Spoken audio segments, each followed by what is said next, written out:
We are live and we are cold. It's been a cold week in Atlanta, but at least it's sunny outside and it is Friday. And it's Friday afternoon.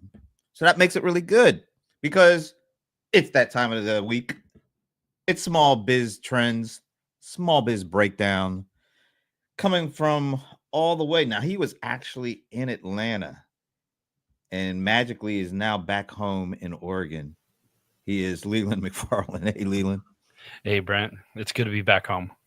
I bet it is, but thank you so much for coming to my neck of the woods and hanging out with the CRM Players crew, which almost turned into a small biz trends breakdown meetup of sorts.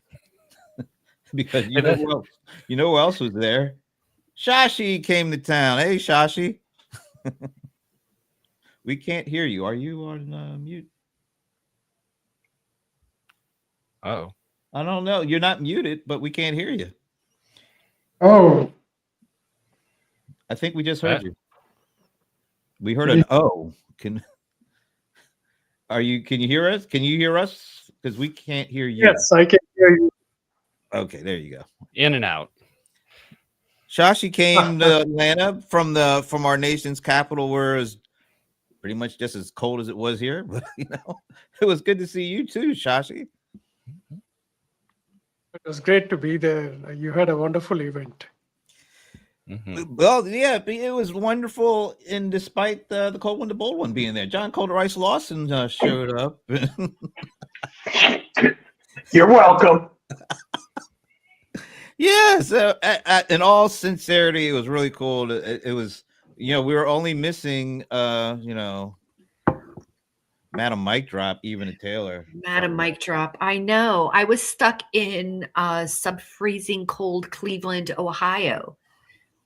You could have come to sub-freezing or whatever you just said, because it was cold as hell. It was like 15 degrees. But I was there. I was there all morning watching, because you had like this nice little hybrid thing going on. So I was there for that. It was a hyper thing. But well, first of all, thanks to everybody that came and was a part of it. And it was the first time I've done an event in a long time. And when I woke up Thursday morning, I realized why it's been a long time since I've done a long event. But it was so much fun. So many great people.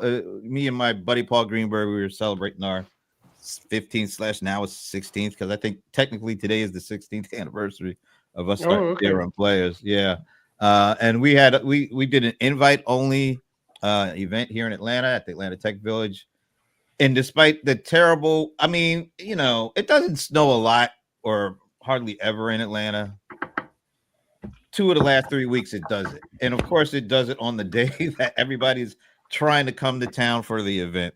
But even the bad weather, even the ice, all that stuff, postponed and delayed flights could not stop the crew from coming here. We had people from Helsinki, the Netherlands, some other part, like I forget, some other part of it, like somewhere near even where you might have grown up. Or it's from, you had somebody from Eastern Europe there? We had a couple of people from Eastern Europe. We had somebody from the UK. It was great. And then we even had people from like Birmingham, Alabama. No, I'm just kidding. But no, it was great, and we were very blown away by everybody, and the camaraderie was awesome. The content was great. We streamed 4 different streams, and we got to figure out the best way to get a lot of that content out. But it was fun, and I just wanted to thank everybody that came, and especially the small business breakdown crew that came by, even Colder Ice. I can't believe I'm actually thanking him. All right, so with all that said, let's get into it. And quite honestly, I'm kind of flying by the seat of my pants on this one, but I did find something interesting. I'm going to put this up. You guys know who that is, right? Oh, you pulled him out of somebody else's butt? Yeah. That guy. He's smiling because he's finally getting a little breathing room for right before he goes right back in. that is the Mark Zuckerberg. I believe that's his wife right next to him. Yep. Yes. The reason I'm showing this picture, and if you look, I believe that's the Google CEO to the right. You know, like Yep. Yep. Sundar Pichai. I think that's him. And Go and ahead. the bald head you see is probably Jeff Bezos. Yeah, that's probably. Oh it. yeah, so this is spot the billionaires. There's like 3, probably 4. And the guy on the left is Rubio. That's Marco There you go. Rubio, really? I'm pretty sure that's what it looks like to me. Maybe. Okay. Wow, I didn't know we were going to spend that much time on this picture, but anyway. So the reason I'm putting this up, I got this notification about this article that says that the Zuck is about to shell out X amount of billions for an AI data center that can cover significant part of Manhattan. He's going to buy a data center the size of Manhattan. Would you care to take a guess at how much he is willing to put up to buy this Manhattan-sized AI data center? He's going to treat it like an NFL stadium, and he's going to make whatever state or city that he puts him in, he's going to have them vie for the privilege and giving him tax breaks so that he could put that data center there. And so I'm willing to guess that he is not going to pay a whole lot of money for that because he's going to get like benefits. And yet you didn't give me a number. I'm trying. I am playing the new game, which is like use a lot of words, say nothing. That's not really a new game, but okay. Will anybody like to actually take a numeric guess? $1 trillion. Oh, a trillion. Did you say a trillion? Okay.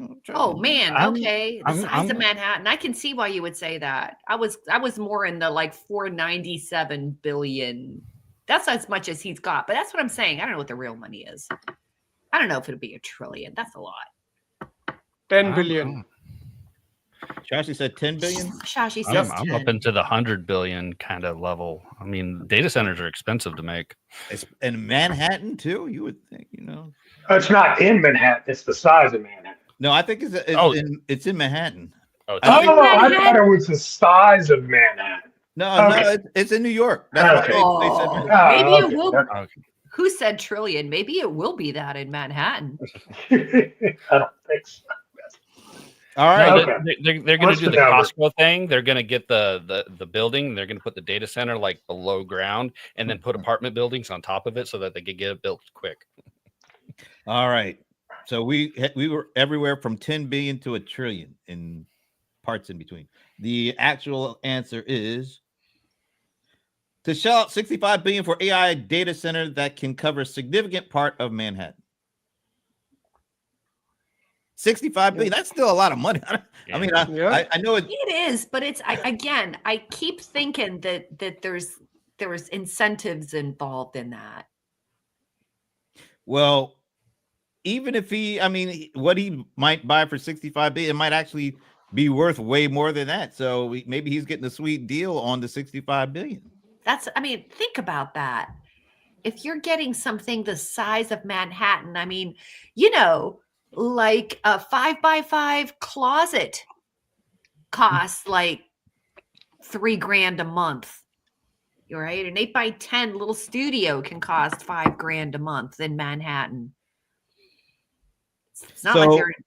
So are you underwhelmed, or because when you throw out a number like a trillion, 65 billion seems downright like cheap? Yep. I was just making a point that it doesn't matter. It matters. It doesn't matter. And it doesn't matter to us. I mean, I don't know. I can't even imagine what $1 billion is. So 65 billion is 65 times more than I can actually imagine. It makes no sense. It just doesn't mean anything to me. I have nothing to compare it to. You know what I'm saying? And so we throw out these numbers and I'm a multi-billion and it's going to be 100 billion, but it doesn't, we don't know what that means at all. Shouldn't we know what it means though? How would you? Oh, there is a guy that does these videos that I've seen, and he uses grains of rice. I saw that. Did you see that guy? He does these Mhm. grains of rice comparisons, and he might say something like the average, I don't know, he picks a number, the average salary, net worth. We know it's not salary, but something was like $250,000. And that was like one grain of rice. Yeah, I right? think it's like the net worth. One grain of rice was worth 200. I think 200,000 of net worth. Something like yeah. right. I think I saw a thing where they did it if it were $1 bills, and if they were on a first like a truck, a skid, right? And then they tried to show you what $1 billion looked like, and it was ridiculously amount. Oh, they Yeah, worked. exactly. They worked this grain of salt thing all the way up to how much Elon had, and it was ridiculous. And it was It's ridiculous. So it ridiculous. went from like one grain, then they did like Zuckerberg, which was like a cup or two, right? And then they did freaking Elon Musk, which looked like a wheelbarrow full. Like Wow. it was a lot. I Like, wish it I was a could get to lot. that video and play it because it was crazy. I mean, when you look at it through that lens, like Yes. I look at it as, did he really sit there and count each grain of rice? That was what He probably weighed it. That's probably by weight. well, yeah, that's what he did. Of He course, got a really I'm big like, tail out. what? Got a big tail out. No, two. There are two points to note here. John, I agree with you. Like maybe a couple of decades ago, like million meant something.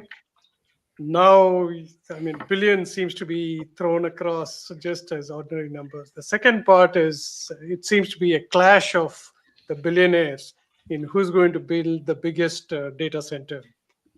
well, Now, since you yeah. brought up a clash of the billionaires there, Shashi. Perfect but- segue. I didn't even give him a cue or anything. He just kind of went right That's there. true. I mean, like, isn't he building one in like Memphis? It's supposed to be the world's biggest data center, 100,000 GPUs. Well, it wasn't that long ago that Jeff Bezos and Adobe and Amazon, excuse me, announced they're investing 11 billion here in Atlanta.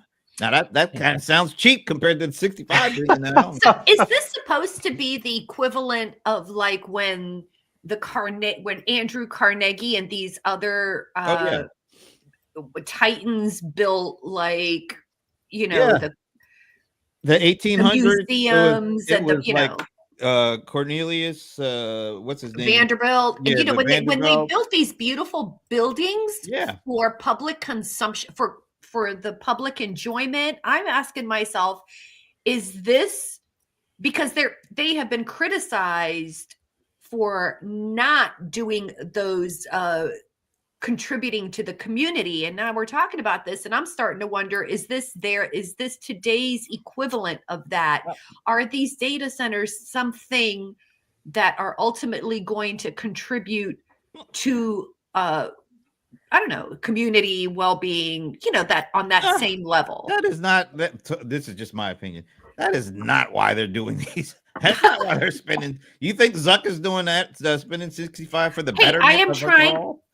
Brent. I am trying to provide redeeming qualities here, and you are stomping all over sorry. it. I'm coming with the stretching. I'm stretching myself. I got to be real here, even. I don't see that as. I don't see this as doing it for the good of the global good or anything like that. It's the good of their pockets and it's their power. I mean, look, let's go back to this. I want to go back to kind of what Shashi was leading me up to. Yeah, so there's this huge announcement about whoever number 47 is bringing together this group of people to invest. What is it? 500? Was it 500 billion? Yep, 500 billion. 500 billion is kind of this new tech infrastructure thing. And look, I've been following Oracle for a long time. Be honest, they're a client of mine. I do some work with them from time to time. Over 20 years, I have never seen Larry Ellison wear a suit. And dude is suited and booted. I mean, this dude is a billionaire. He's got his own islands. He goes to work like in a jet. I mean, excuse me, in a helicopter. he doesn't need to get dressed up for many occasions, but he's getting dressed up sitting there, with the president and with Sam Altman, and they're talking about this Stargate. I don't know who the other gentleman is. I should know who that is, but I don't. But and they're talking about this huge initiative that Trump is supposedly supposed to lead, or for the technology infrastructure and all that. And who ain't there? Do you see anybody you would think that would be there that isn't in that picture right there? Dude, that's the dude from SoftBank. You don't know him? Come on. I know that's Yeah, a big company, but I don't know who that guy is. I mean, come on. I mean, I'm looking at Larry Ma- Ellison and Sam Altman. Okay, Masayoshi? Masayoshi Son. okay. Yeah, come on, guy. But who's missing Yeah. in that picture? Satya Nadella. His name rhymes with Tusk. Does that give you a hint? Elon Musk. And you know why he's missing in that picture? Because he can't stand that other guy, that Sam Yeah. guy. And Yeah, now he's, that's true. the curiosity, and maybe we should put some sort of a bet. How long will Elon Musk last in this Doge thing? Because these egos are getting bigger and bigger. And when you bring in somebody who they don't particularly like, you start feeling like this stuff is getting ready to unravel. But it's all seems to be coming from just a handful of billionaires that seem to be having their pulse on everything. I don't know if that's a good thing or not for small business or for any business. What do you guys say? He'll One probably thing, stay with the Doge thing. He'll probably stick with that because, I mean, he's the kind of guy that will, maybe jump around on projects and stuff like that, but he'll finish something out. But I think he likes the power because within Doge, he can sit there and say, well, this is going to go away. That comes with a moniker of power within the government to say, this needs to go, this needs to stay. And that's an alluring thing. It's like, well, I could do that, or I could go and build some servers. I've already done that. I haven't done this. That would require these guys to think like, I'll just stay in my lane. They don't I stay mean, in where lane. else is he going to go? Oh, wherever he wants to go. He's not going anywhere. Don't fool yourself. Oh, look, They these need guys- they need, this is like I told you earlier. This is the Real Housewives of Atlanta. They're how that always ends. trying to drum up some drama, and then it gets dissipated. He's not going anywhere. There's no other option for him. He ain't going anywhere. These egos are too big to just take a slap on the hands when they come out and say they disagree with number 47. And I don't see how this is going to work for a very long time, because these egos are huge. They go along with their bank accounts. I don't know if this could work. Bro, One of the things. money, power, respect. That's all they want. Actually, this is just an announcement, right? And Elon Musk publicly challenged Satya Nadella, saying that, hey, you don't have the money to to help OpenAI with this data center. I think that's the reason why he's not there. Like the Prince of Saudi, the King of Saudi Arabia said he's going to spend 500 billion. You'll hear a lot of these announcements. But I just wanted to talk about one thing in this data center issue. And I was talking to somebody in the Maryland. He's a podcaster, very influential with government decisions. He said Maryland is trying to figure out how the local businesses and consumers' power doesn't go up because of all the data centers that are coming in Northern Virginia, and the power is coming from Maryland. So while we think about all these billions, I think it is going to directly affect us unless we influence saying like, guys, you need to figure out your own power and don't affect businesses and consumers. What do you all think? Oregon's kind of running around the same thing. My power, I live next to a bunch of Amazon data centers. They take up a lot of power.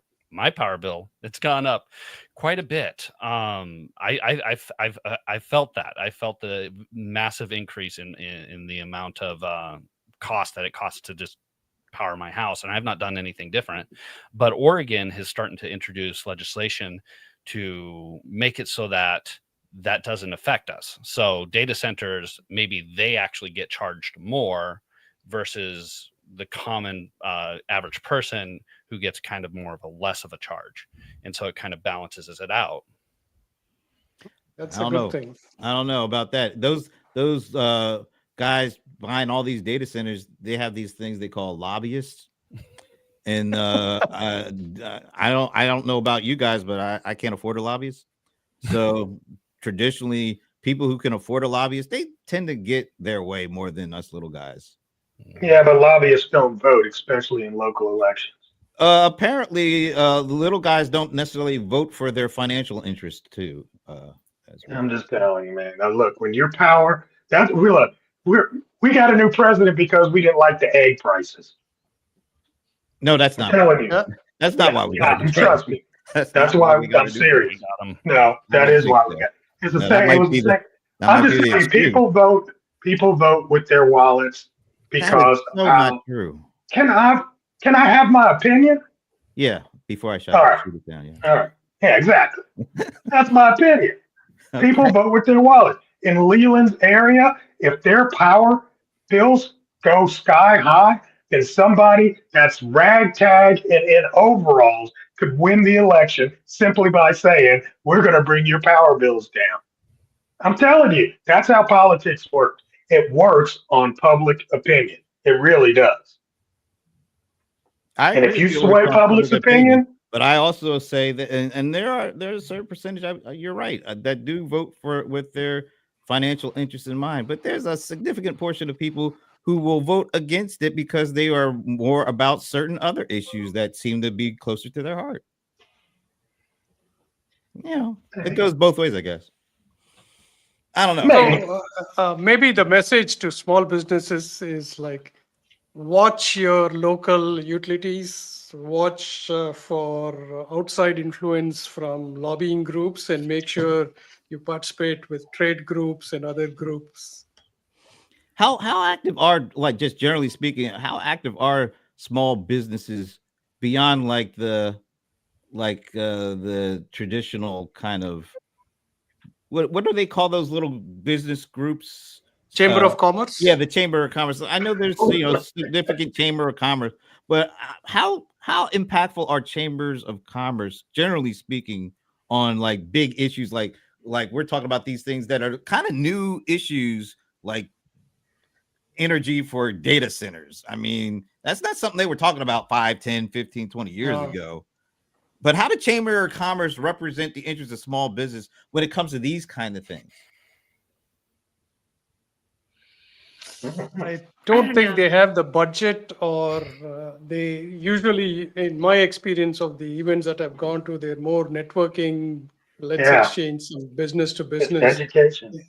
Yep. Education and networking. And education. Yeah. And Yeah. they occur even though they may not be, even though there may be a connection between like your hyper local chamber and then your region and your district and so on and so forth. I don't have the impression, and that's exactly what I'm going to say, I don't have the impression that there's a lot of coordination, because when I get messages from the National Chamber of Commerce, those messages and what's written there don't always reflect what I have seen or heard like on the ground locally as being what their issues are, being what their concerns are. I feel like when I get a message from the National Chamber, when I get these emails, those emails land very political to me. Whereas when I'm engaging with folks in a local chamber of commerce, they're very practical, like the things we're talking about here. I can absolutely see them having a conversation around the cost of power, the cost of certain materials, and those types of things that are on the court issues that impact them every day.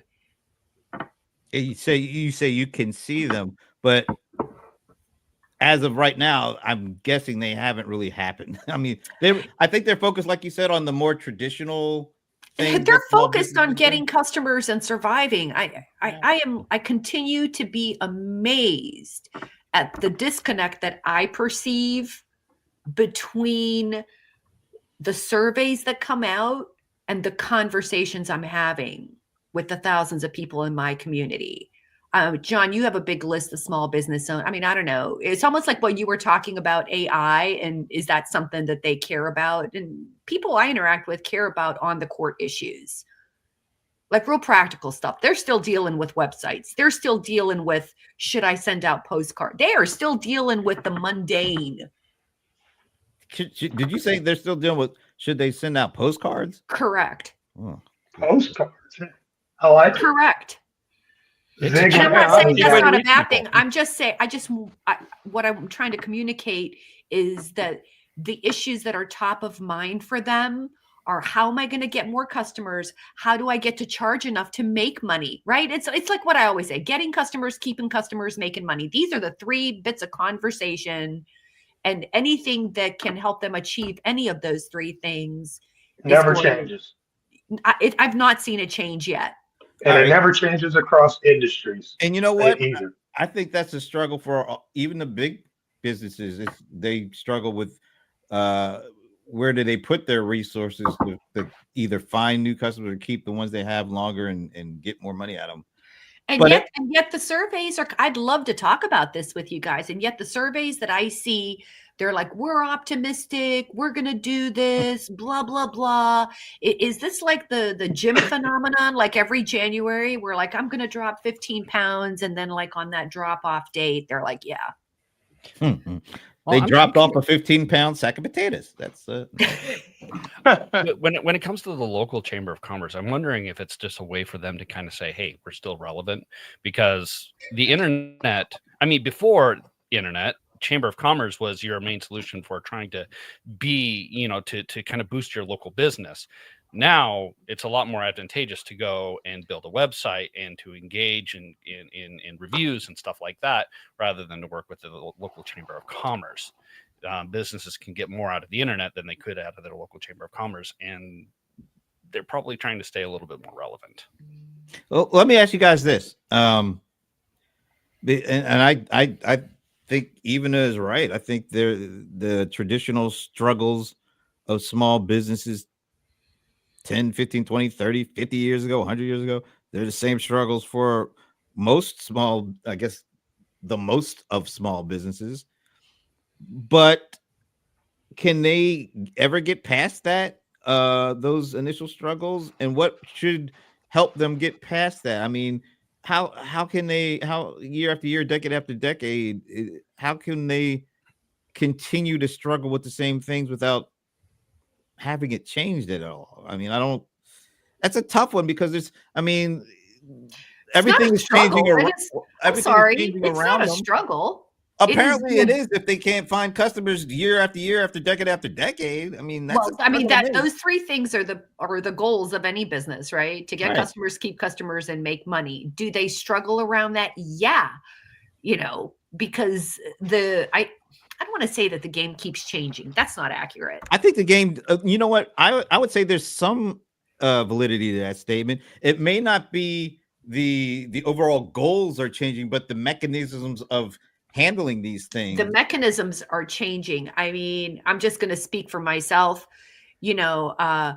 Back in the day when there was, just blogging, then when the social media platforms and the digital marketing platforms were evolving from their minimally viable product, right? They had some very basic functions, and you learn those functions, and you can do that, and you can give people advice, and you figure out what works, and you do that.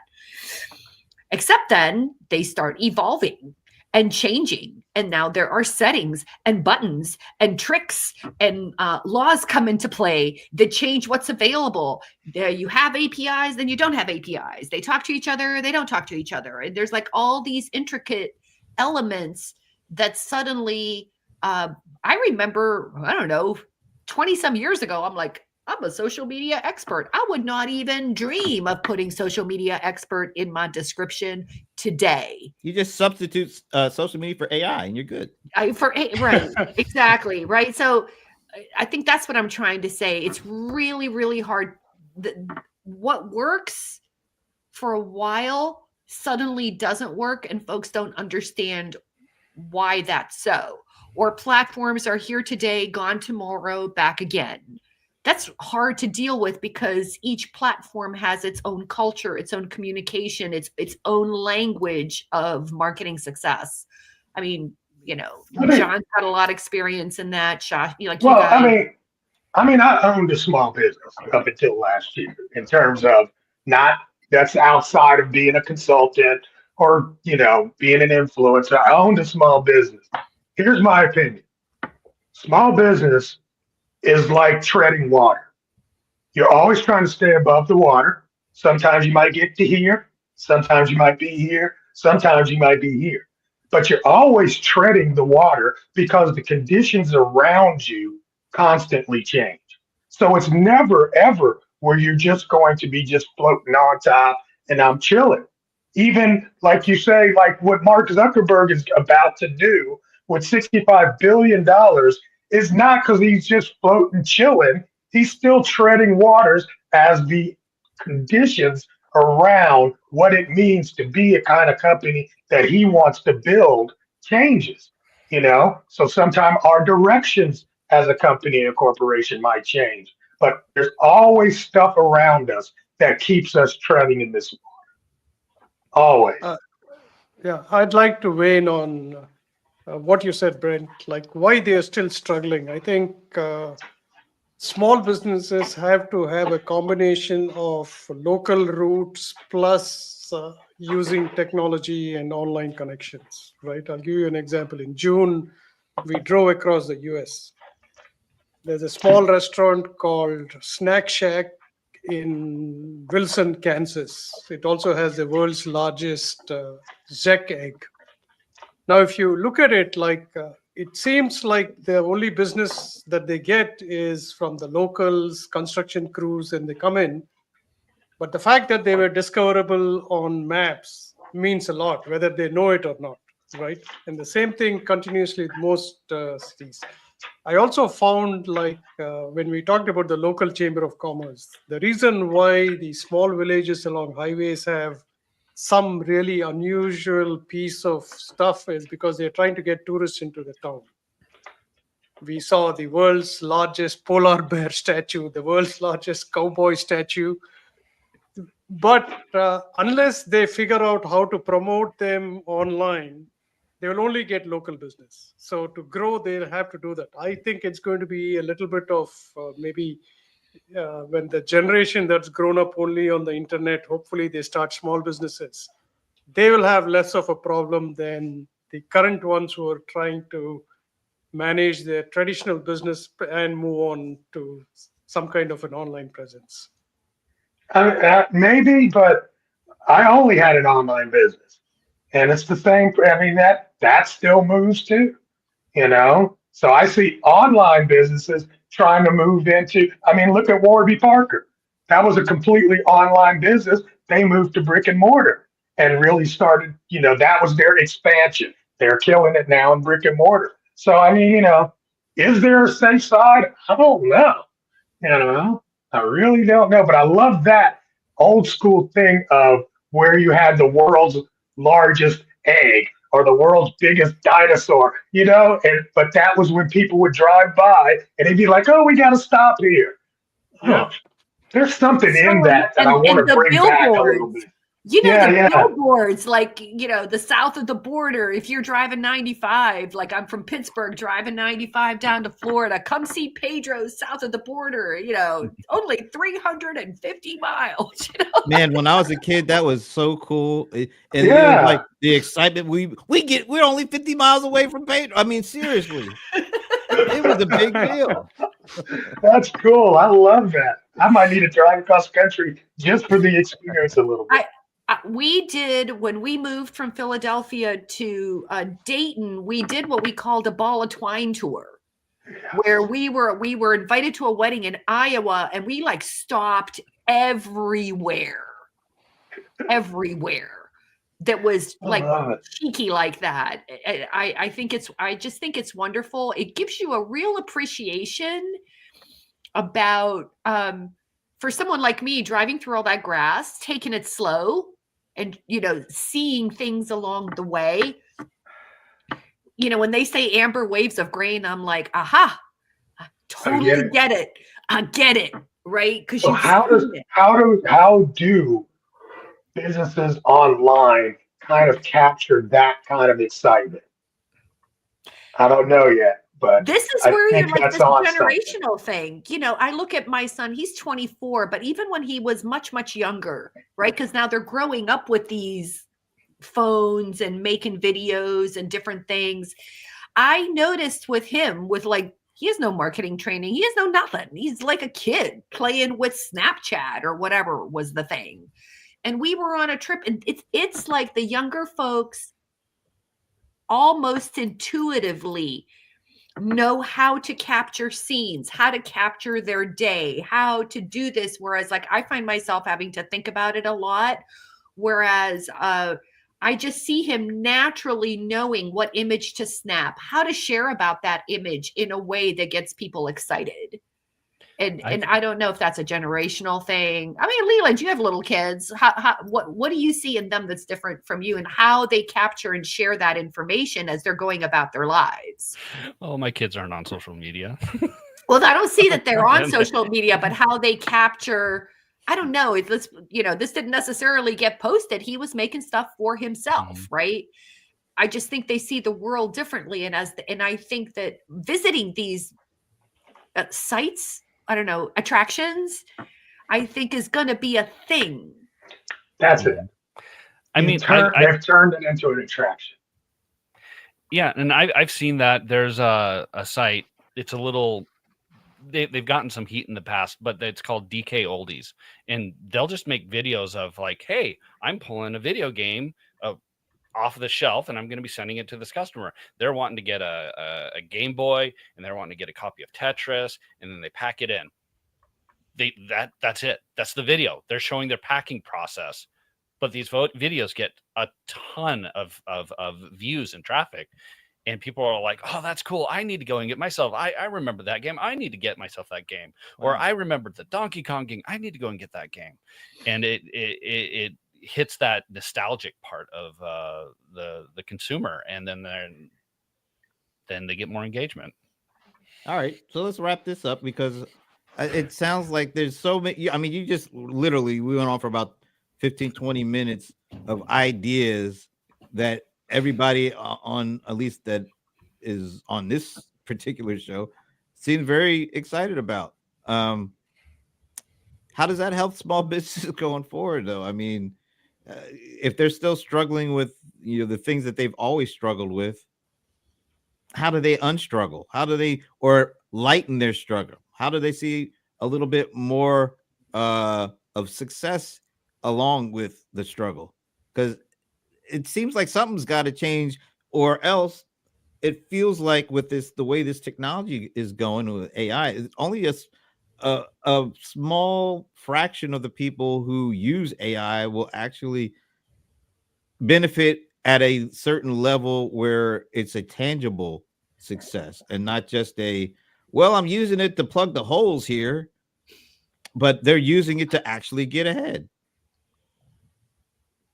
Where the small business get their most amount of knowledge, not a scientific observation, but anecdotal.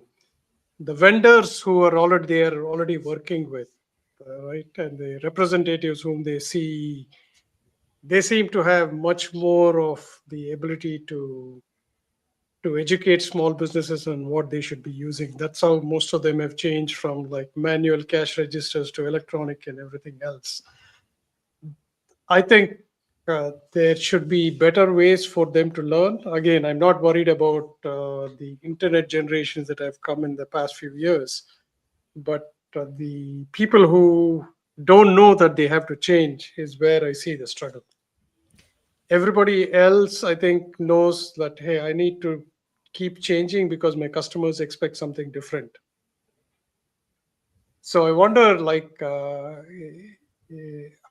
do you create the trust so that the small business can say, like, hey, I don't have time to figure out what I need? Probably, I think, shout out to Small Business Trends, because for a long time, people used to go there and look at like what are some trends and ideas, and maybe like with the good work that Ivana does or John does, right, in educating them on things that they need. if there's one piece of advice to owners is like always assume things are changing. So ask and say like, what should I be looking at? How many of them do that though? Just I'm just Well, that's why they struggle. yeah.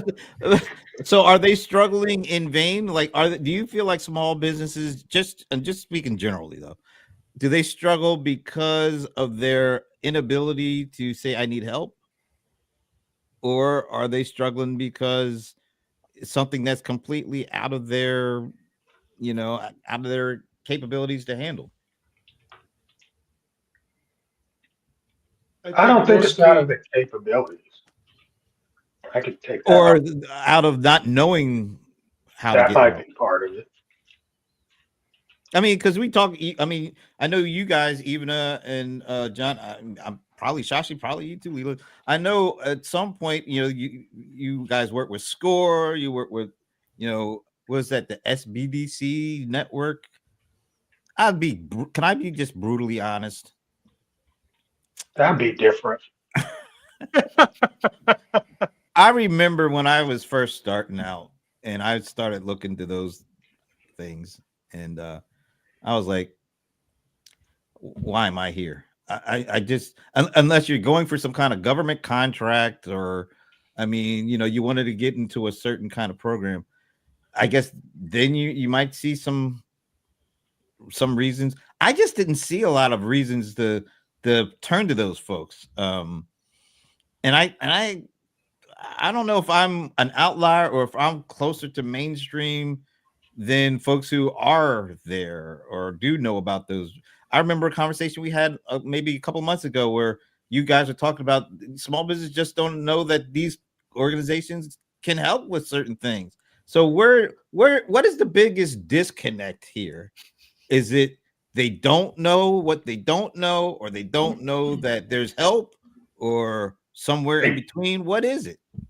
I'll tell you one of the things so I'm at an event right now, 600 small business owners here. And I'm doing these laser coaching sessions, like 15-minute sessions, right? The number of people that have come up to me, let's say they have these issues. Oh, I want to learn how to do more social media for outreach. I need to know how to close more clients, blah, blah, blah. You get all the way down, and one of the first things I notice is they don't get the help they need because they don't ask.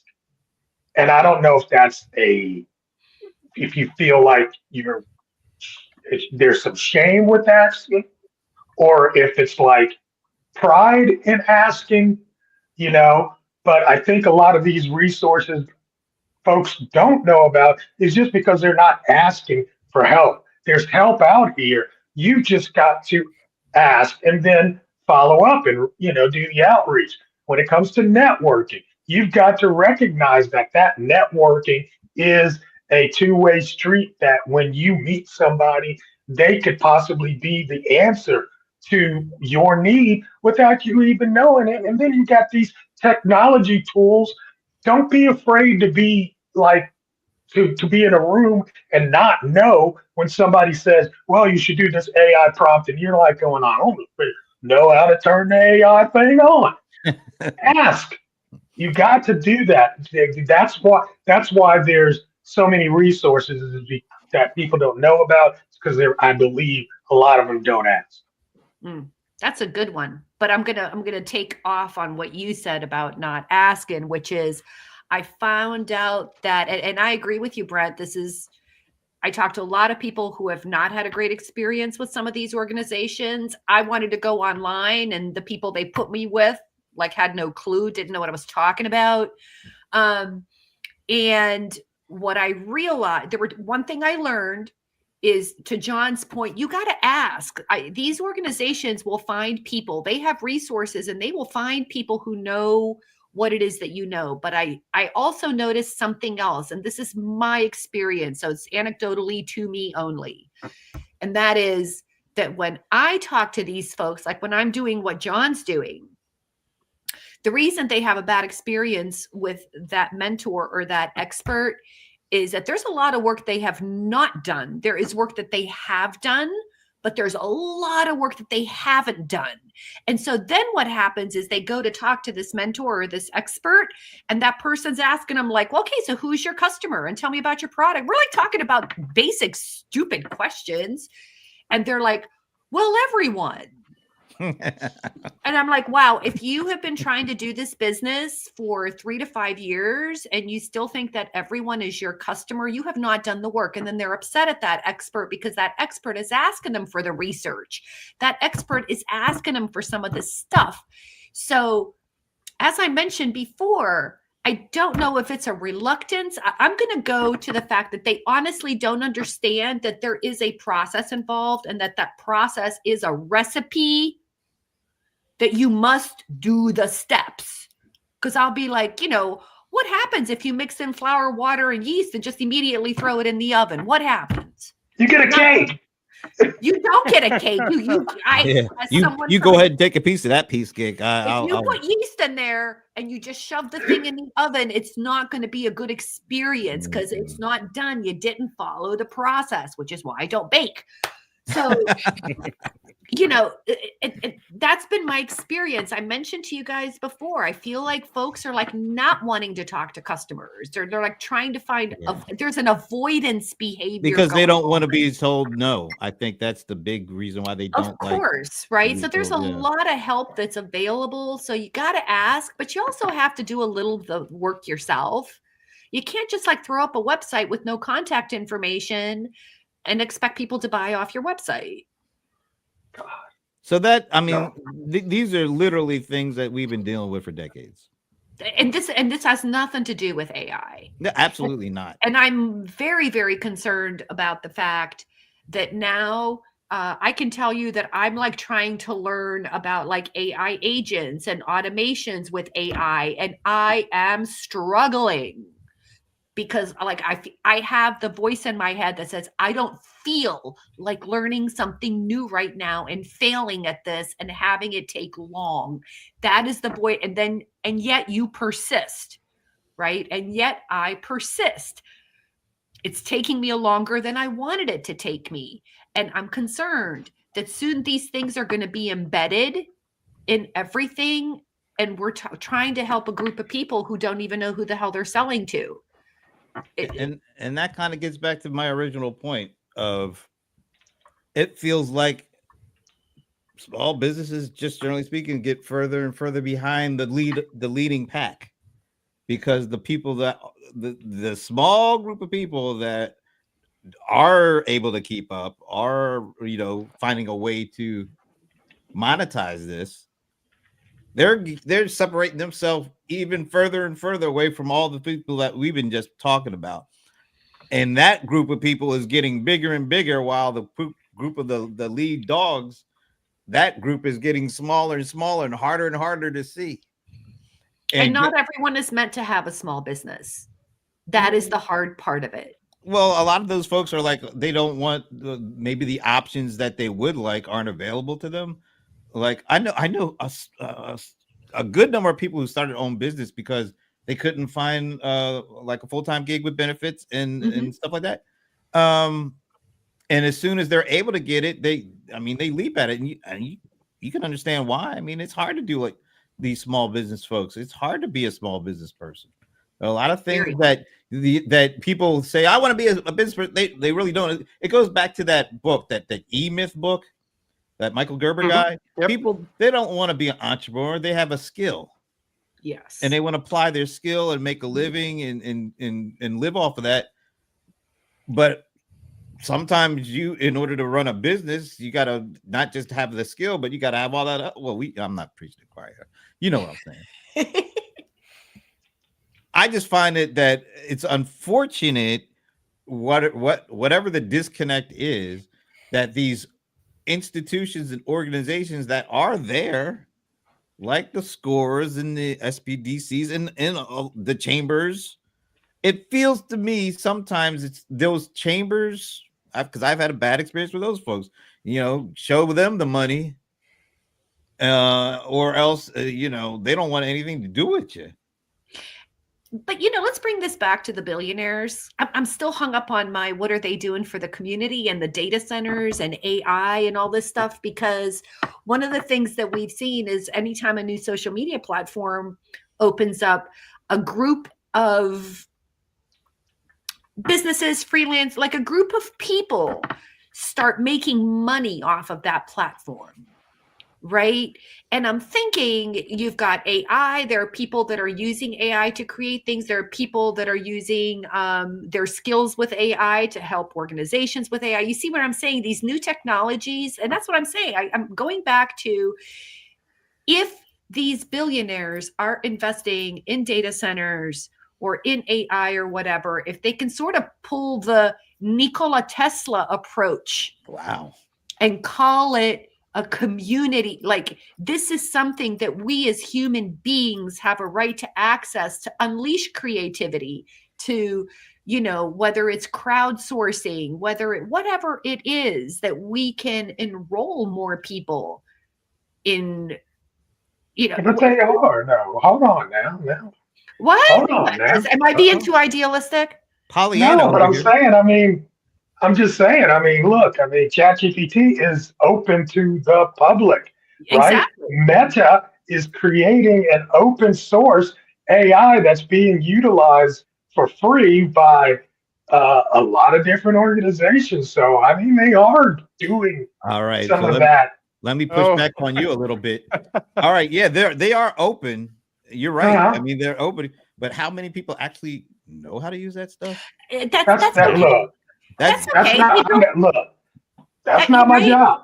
I know That's it's not your not- job, but exactly. what I'm saying is just because it's open and I guess tangibly available, that doesn't Accessible. mean, yeah, accessible. But unless you know how to use it or The know what to do Metropolitan with it, Museum of Art is accessible, and so is Grand Central, but Yeah. not everyone but has so- been there. Okay, but Hold on. so is the Like, internet. wait, So is the if internet. Google, Look at the internet. yeah. When the internet first started, when we were back in the day, we were the only people that knew how to use this for dial-up, to get on a chat board, and but it'll grow, and now we're all using it for free. Well, Well, but all right. All let's right. say this. I have Social to media- object to something. Oh, Social media. John said OpenAI and Meta, but if Google hadn't open sourced their transformer model, these companies we'd never won't be doing here. what they do. Absolutely.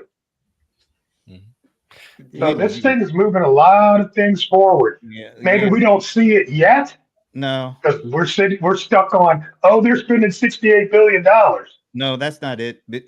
Leland, I just want to say this one. We're talking about 7.58 billion people. What percentage of those 8.5 billion, not just the smart folk, what's the overall percentage of this population that is truly making significant income off of the internet? Not just using it, but like doing it up compared to the 8.5 billion who are probably sitting there. Well, I got a cell phone. I got a Chrome browser. I'm not paying a But whole no lot food for to it. eat. Yeah, exactly. It's just, to me, it's a fool's errand to think that just because it's free, that means everybody's going to be able to actually make a decent living off of it. Well, that's not what I was saying. I was just saying. That's what I'm saying. I'm saying that what they are utilizing and creating, or I'm sorry, what they're creating, a lot of people are utilizing. Yeah, but way more people are not able to actually make a dent with this, even if it is free. You were saying something, Leland.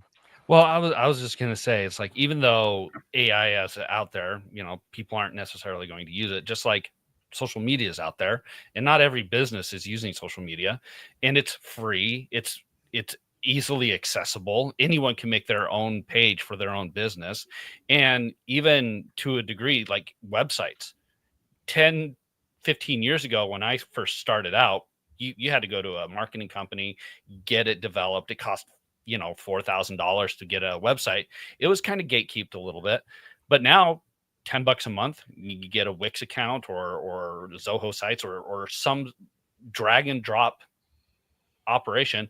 And how many small businesses don't have a website? And it is very easy now. It takes very little time, and it's really hard to mess up. But so many people just still don't do it because they're either afraid, they don't see the value in it, they don't have the time that they want to commit to it. They think that they're not going to be able to do it. It's too hard because 10 years ago it was $4,000. Mm-hmm. And I think that's what's going to happen with AI. Yeah, it's available. It's out there. 99% of the businesses aren't going to use it because it's like, it's AI. It's scary. Ugh. Hey, Shashi's got to leave. Shashi, do you have any final thoughts or? No, I think this has been a great discussion. One advice to everybody: it's not just small businesses. Tomorrow is going to be different from today, so always be open to change. Bye, everyone. Bye. See you next week, Shashi. Thanks again for coming to Atlanta.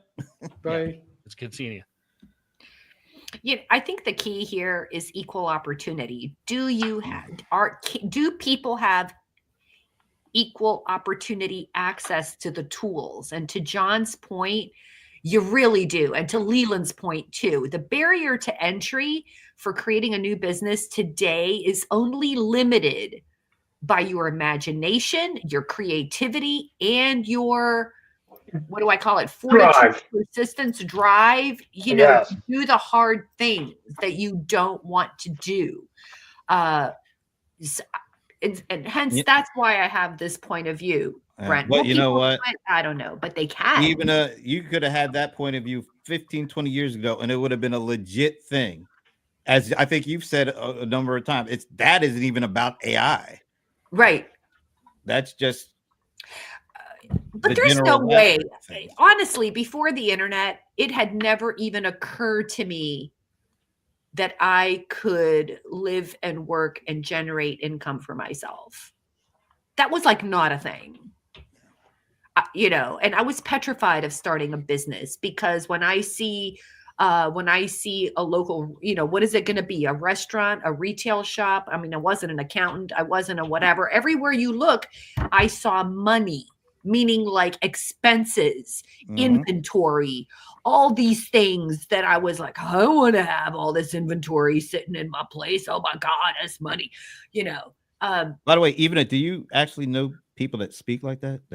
Just curious. That was I do. Oh, okay. No, it's so people. That voice was really interesting.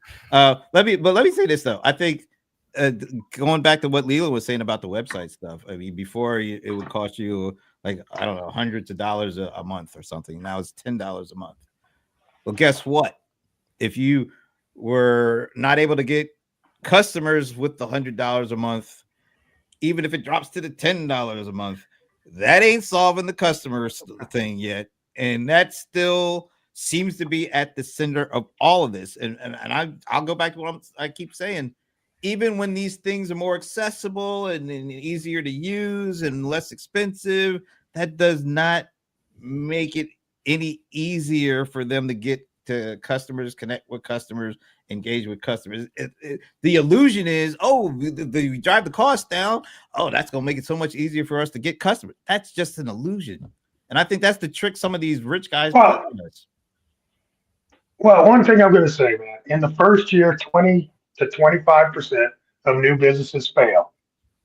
That's going to be true in the digital age, the AI age, the super intelligence age.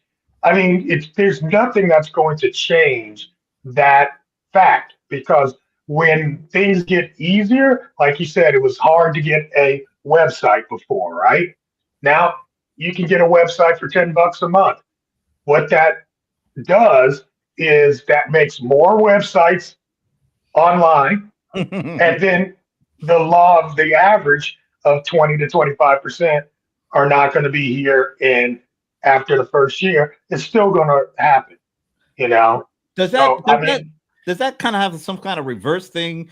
Because you would think because things are cheaper, then that makes it more possible for us to reach more customers because we don't have to spend as much. But what you just said, and I kind of agree, is because it's cheaper, that means more people can get into the pool. which means Right. there's more If content I being lower the created. bar, Yeah. if I lower the bar, more people can jump over it. Yeah. And that just means there's more of us going broke. It's just taking us Exactly. longer to do. Exactly. I have the very unpopular opinion that entrepreneurship, I truly believe, is a talent. And with that talent, you acquire skills. So you can have lots of skills, right? Like you can see a piano. I did at one point have skill, but I did not have talent. Skill and talent are two different things, in my opinion. And I believe that folks who are wired for entrepreneurship have that gift and have that talent, and hence their skills are enhanced.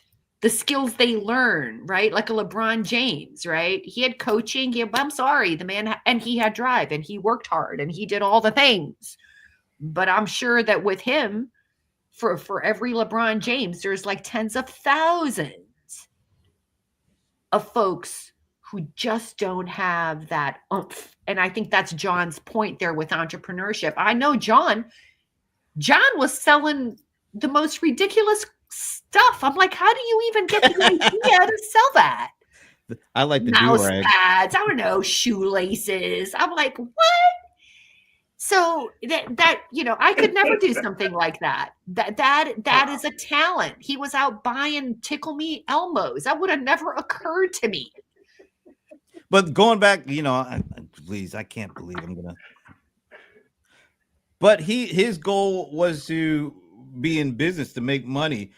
I don't let me put words in your mouth there, John. But I think he was looking for ways to make a living, as opposed to, as are lots of people. But Yeah. John is wired to think a certain way, and for the few years that we've been friends and I've had the privilege of chatting with him, his brain works a certain way. He sees opportunity. He sees dollar bills. The fact of it doesn't take, but I don't want to say it doesn't take talent. It takes a skill. It takes no Take talent. a picture of a Tickle Me Elmo and write an optimized description, right? But before that ever happens, you have to have the idea to say, oh my God, I'm going to run around the greater Atlanta area and buy up every Tickle Me Elmo. Like what? So all I'm saying is I'm wondering how many people, I think we glamorize entrepreneurship, and I don't think it's glamorous. It's a magical mix. Remember that book, The Millionaire Next Door? One of my favorites. A couple of That's an UGA awesome professors. Book. Yeah. I mean, the folks that get the master's degrees and they're going to work with a suit and tie have less overall net worth than the dude going out in his plumber's truck. Right. You know what? I wish we'd had time to pull up that image of last week of the guy coming to the championship game in a Toyota, and everybody's ragging him because he drives a $25,000-$30,000 car, and he just signed a $1 million contract, on the Eagles.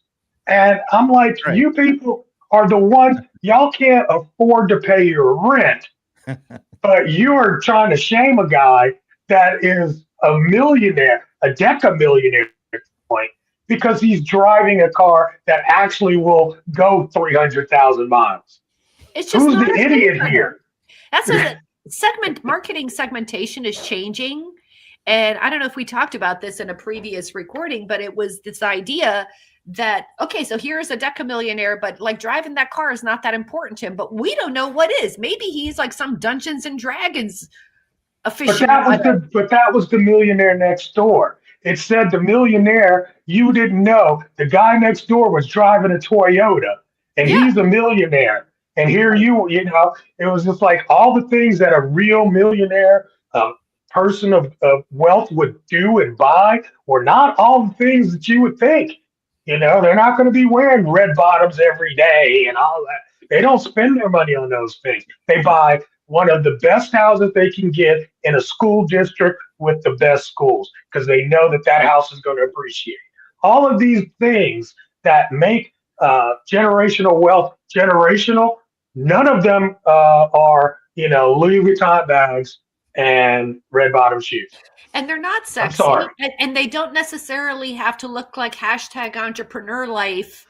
I'm traveling, around, or I've got this Right. YouTube channel, or I've got like whatever, whether it's an online business or brick and mortar. Yeah. Speaking of which, I got to post some stuff. But having said that, I just think that there are a lot of different ways to be successful, and it doesn't necessarily have to be running a business. And I think that if small businesses are struggling in some of these areas, don't beat yourself up. Right? These people whether it's a Mark Zuckerberg or an Amazon guy, Jeff Bezos or whatever, I'm sorry. Nobody jumped on me for saying that. I just don't think that that anyone can skill themselves into entrepreneurship. I think you got to have a gift like anything else. And don't forget, man, 25, 30 years ago, Mark Zuckerberg, well, not Zuck, but, Jeff Bezos was in his garage with a desk that was a door. So we put these guys up on this pedestal today, but it took them 20 years of massive growth to get here. So don't think you can't be that, but you got to do what you got to do, and you got to put in the work. Yeah, but just point of clarification, Jeff Bezos was an investment banker, hedge fund dude. he wasn't sweeping the floors before he got to Amazon. Let's I'm sure there's other hedge fund marketing guys that have failed miserably. Oh, absolutely. But Jeff wasn't, picking up laundry for people. Let's put it like that. No, that there is. I am friends with the CEO of Question Pro, which is today probably a $15 million platform, maybe $20 million. I was one of his first clients.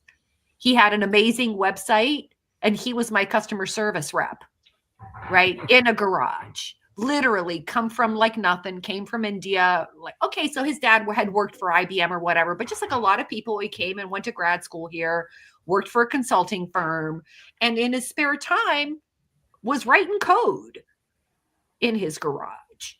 So props to that. Yeah, absolutely. But the guy who made Flaming Hot Cheetos was a janitor in the Cheetos factory, and he goes, "Hey boss, try these. Oh, these are wonderful." Now he's the vice president for Cheetos. Really? I love that. Yeah. I love those stories. Those are great. Those are great stories. You should find those. You gotta get Steve Strauss on. He's got full of these like little unknown little entrepreneur stories. I love them.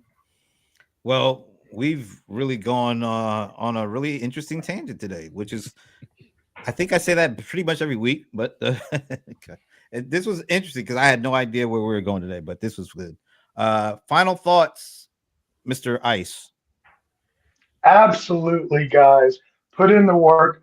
Education is very important, but even more important is executing. It's like if you learn something, put it to work. It's not enough to put it on paper and one day I'm going to get there. Execute this year. Leland. There's always going to be new technology out there. Look into it. See if it could work for you. If it doesn't work at first, give it a little bit of time. Keep trying. Work with it and change, pivot your strategy. Don't just go back to, well, it's not working, I'm just going to throw it away and do nothing. Try and try again. Not to the point where it's a detriment to your business, but to the point where one day it could just be an enhancement. Wasn't that like in Little Richard's Almanac? I was wondering if somebody's going to catch that. If you don't at first succeed, try again. Wasn't it? All right, it was Poor Richard's Almanac. But started saying that. All right, and last but certainly not least, we like to refer to her as Madam Mic Drop. Madam, I know. You started. You are the naming whiz. Okay, I have a yes, my tip for today is to reverse engineer your vision, right? So take the time to really have a vision for what desired outcome your business delivers. So like we were talking about Amazon reverse engineers their vision, which is like you press the button and the product like shows up. at your door. I'm Hmm. sure pretty soon it'll be in front of your face or something like, right? So if you work from that ideal outcome and reverse engineer that, how does it show up at your door? Or how do I deliver this desired outcome? What mechanism? And then work your way back. That way you are solving for your future, and you're just not solving problems that you think are problems, may not be problems. And that was the drop for the day. All right. Everything I say is a mic drop. Next time I'm just going to say popcorn and see what happens. Then a mic will drop on popcorn. Maybe we'll get some popcorn out of it. I don't know. So my final thought, once again, I'm just going to say thank you to everybody that helped make this event what appears to be a pretty successful one from the really good feedback we've gotten so far. And I believe because the Cold One, the Bold One is at another event, we will not be able to do Pass the Mic, but that's okay. I need my sleep. I'm tired, so I'm ready to go to bed right now. Anyway, we will be back next Friday. Have a great weekend. Have a great week. We will see you then. Later. If I can only stop this. There it is.